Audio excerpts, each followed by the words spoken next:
Hi, friend! Won't you come through the garden gate? You're invited to join us for our gardening and old home show. I'm Laura, here's Dan, and this is our sweet Jackson. We're so glad you decided to come through the garden gate. On today's episode, the weather is heating up, so we take a nice cool walk through a shaded garden. We plant some new large trees in our gardens. And in this week's book break, I'll share with you a book that's really been inspiring me. This and so much more on episode 3 of Through the Garden Gate. We'd love to have you as a friend. Please hit that subscribe button.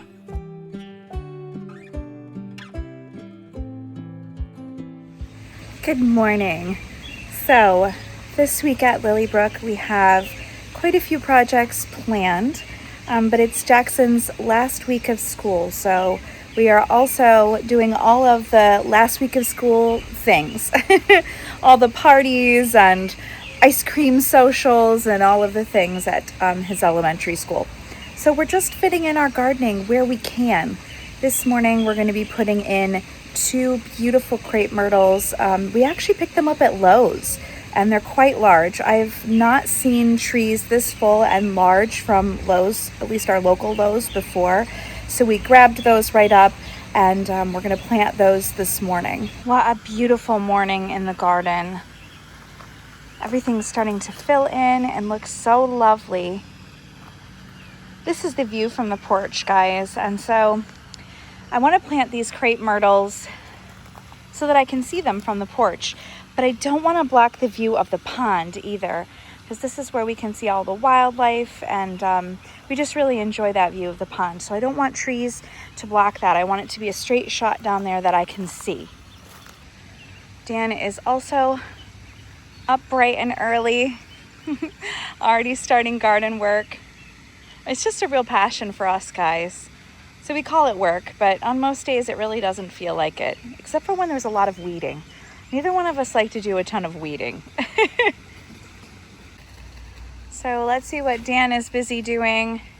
Oh, he's repotting this palm. It was in that smaller container and it needed to be put in a bigger container. So these are the palms we bring out from our greenhouse. And they're looking better than they did. Okay, so we got a freeze inside the greenhouse over the winter. The heat went out and we didn't know it. We woke up in the morning and there was frost on the inside of the greenhouse. And I thought we were going to lose everything. Thankfully, we didn't. The ferns took a little bit of a hit, and so didn't the palms. But guys, they're looking really good, which makes me very happy because, as you can see, they're huge. And now they need to be repotted. So Dan's busy doing that while I figure out where I'm going to put these trees.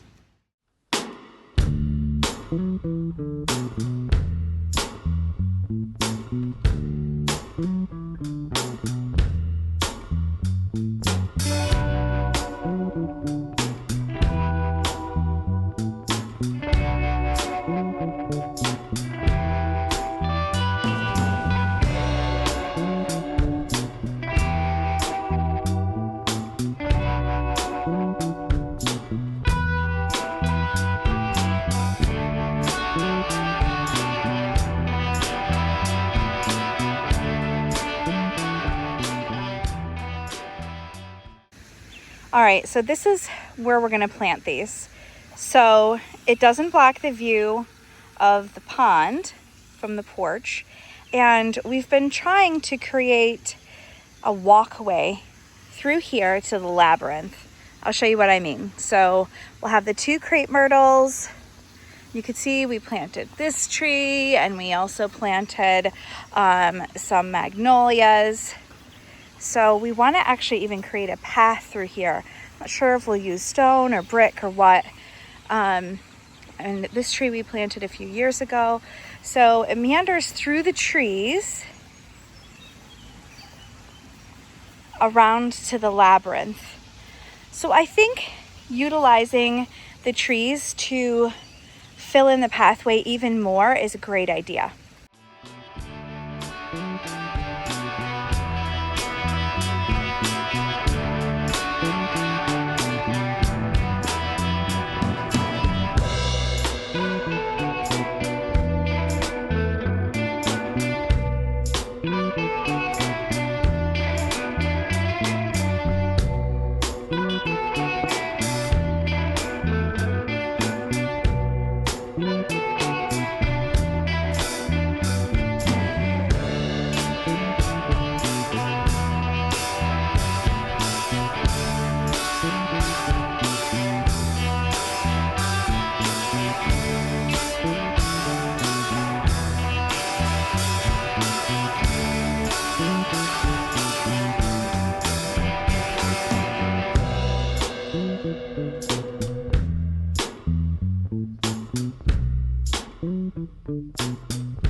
We got the trees in, guys, and we decided to stagger them at the last minute because of the way the other trees are actually planted. We thought that that would look nicer than to have them so matchy-matchy right next to each other.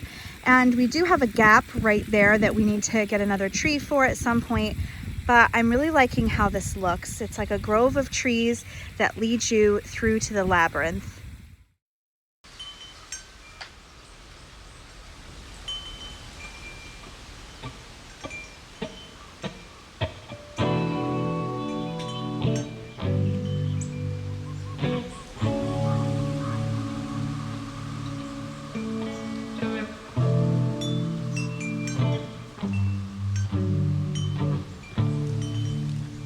I'm taking a much needed shade break on my porch right now, guys, after planting those trees in the hot sun. And I wanted to share with you for this week's book break, the book I'm really enjoying, and that's Nantucket Cottages and Gardens. I have not been to Nantucket yet, but it's world renowned for the cottages and gardens there. The gardens I've seen photos and videos of are just exquisite, and I love cottage gardens. So this book has really been inspiring me in my own space here at Lily Brook. They call Nantucket the little gray lady of the sea, and I'm hoping that this summer I can see this island with my own eyes. I can imagine taking my bicycle, packing a picnic in a little picnic basket, putting it on the back of my bicycle, and riding all over the island. I'd stop to admire the whimsical painted cottages and smell the roses that are growing over the fences.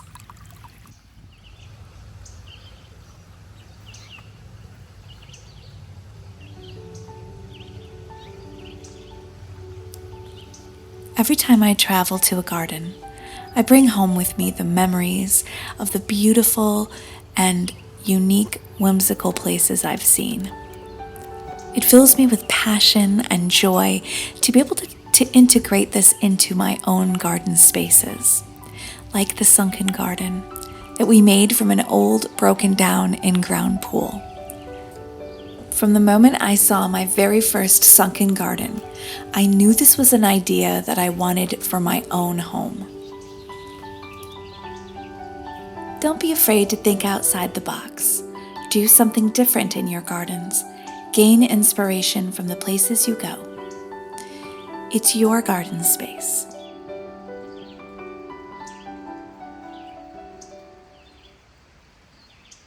If you would like to see this garden tour with no talking, just the sounds of nature, you can find that on my channel.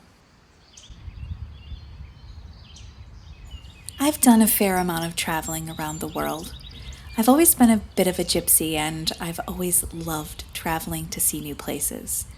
So you might be surprised to find out that all of the gardens that I've featured on my channel here have all been in the United States. And there are so many beautiful gardens to see here. This enchanting garden is no exception. This courtyard at the back of the home is breathtaking, a peaceful respite from everyday troubles. I loved the water feature in the center and the large old wisteria that are climbing up the pillars.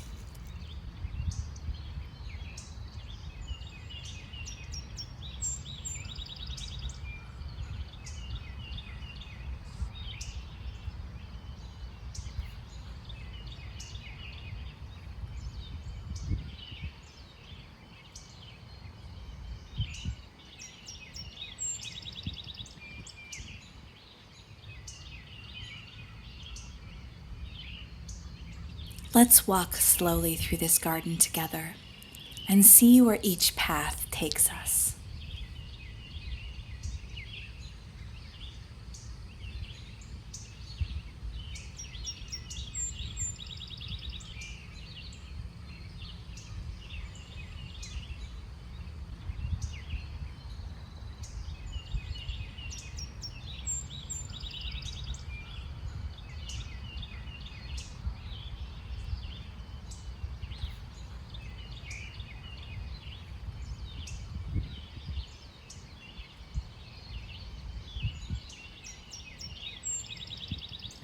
In a world that emphasizes that being productive means that you're worthy, it can be hard to step away, to breathe deep, to slowly walk through a garden, to listen to the birds sing.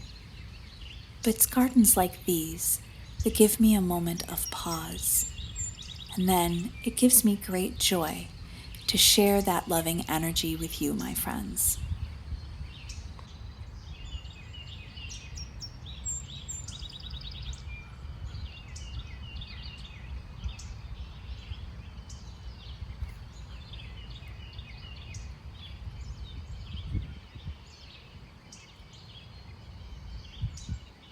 This garden was such a fun little treasure.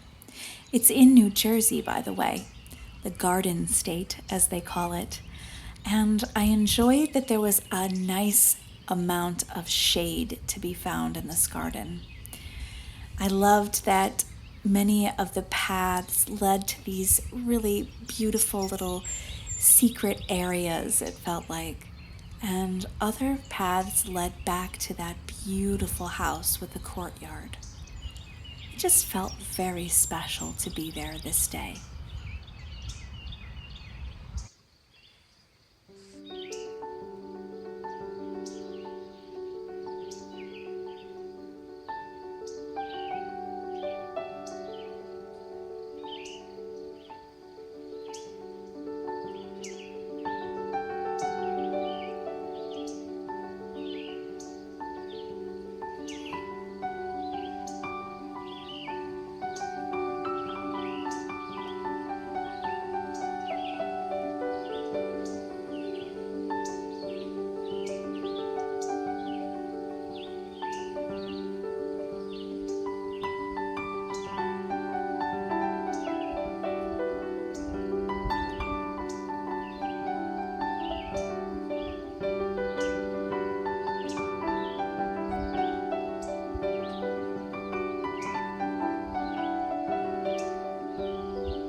Thanks for being with me today, my friends. I love sharing what's going on in our family and in our gardens and in our 1803 farmhouse. It brings me joy to share this with you, and I'm glad that we could spend some time together today. I'll see you in episode 4 of Through the Garden Gate. Have a beautiful day. Bye.